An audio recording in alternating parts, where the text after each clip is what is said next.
So in this session we will discuss about one of the use case or one of the customer requirement. So customer want to deploy a new application but they are unable to do due to the insufficient resource on the cluster. So insufficient resource on the cluster means suppose you have the one worker node having 7 GB RAM, but the customer want to deploy more application, like already 2 applications running, they want to add more application or they can onboard a new application to the cluster, but due to insufficient resource, so the pod will be stuck in pending state. So in this case, how do we so the customer want you can increase the resource on the worker node. So suppose they want to increase from 7 GB to 16 GB. Okay, so how do we achieve this requirement, this type of requirement? So let me go to the diagram. So suppose this is our AKS cluster having one worker node. So already few of the pods are running there. So this worker node having 7 GB RAM and 2 CPU memory, and you have already multiple pods are running over this worker node. And suppose the customer want to add a new they want to onboard a new application. Okay, and they want to suppose this having 4 GB RAM. Okay, but because we have total 7 GB RAM only over this cluster, so the customer want you can increase this size, you can increase the resource of the worker node. And let me, so you have to increase from 7 GB to 16 GB, 16 GB, so that they can onboard a new application over this cluster. So let me show you in my lab like how do we achieve this one, how do we increase the resource, increase the memory and CPU of the worker node. Okay, so this is the cluster. So kubectl get node. So let me connect my Jumpbox.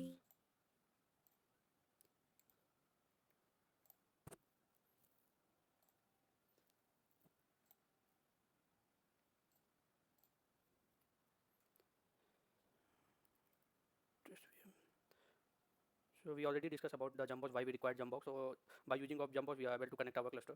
So generally in the production environment, you have one Jumpbox, and the Jumpbox are in the customer network. So that from there you can able to connect your cluster and you can perform your activity.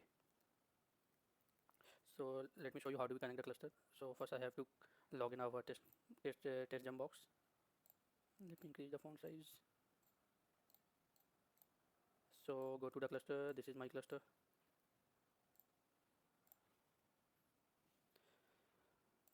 So you have to click on the connect and you have to select this command connect set.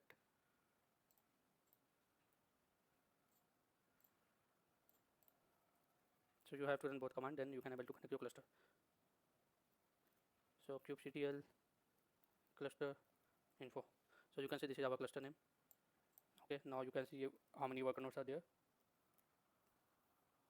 So I have only one worker node, and what are the size of worker node. So you have to also check through the describe command. So kubectl describe node.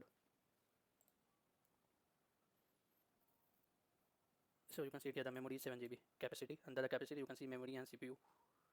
Yeah, memory, you can see here the CPU is 2 core and the memory is 7 GB. So those things also we can validate from the portal itself also. So you have to go to the resource group where your worker node is running, and the which resource group you have to go to the skill set. So you can see it here, scroll down, you can see the size. So we are using the standard underscore ds2 v2, and the CPU is 2 and the RAM is 7 GB.